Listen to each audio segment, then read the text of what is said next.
Hello সালাম কে মুইজ। দিকে তাকায় থাকো। আমি কি দরজা ফাঁক দিয়ে দেখি না? সব দেখি ওই কাজের বুয়ার দিকে তোমার চোখ যায়।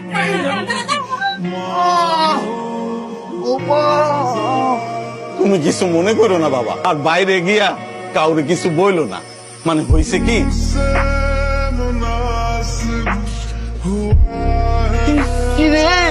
বাবারে বাবা কিভাবে ফাটছে কপাল না। তোমার জন্য আমার এতটা খারাপ লাগতেছে, তোমার আমি বইলা বুঝাইতে পারবো না। আমার বুকটা ফাইটে যেতেছে। ঠিক হয়ে যাবে। মুয়েজ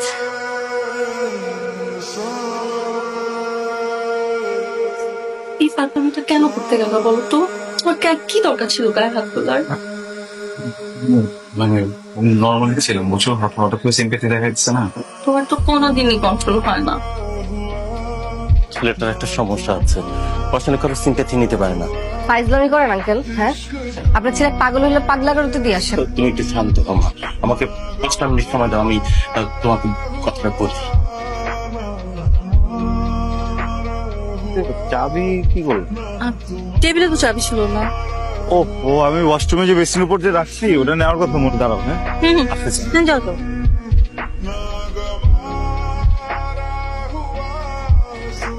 আচল, আমি কিন্তু চলে। আচল,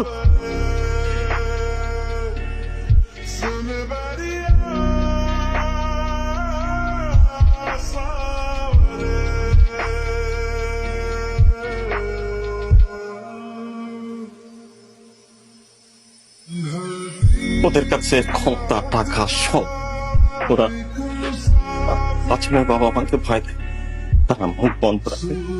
আমার ছেলে মই থানায় যায়, অভিযোগ করে, কিন্তু ওরা আসলে ছোট ভাইকে তুলে নিয়ে যায়, বলে যে আপনার খেতে মেরে ফেলেছে, ওকেও মেরে ফেলবে।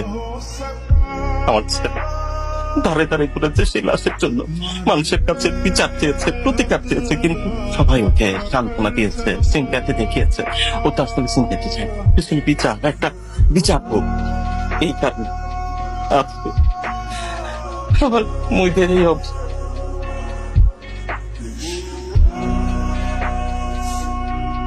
সরি,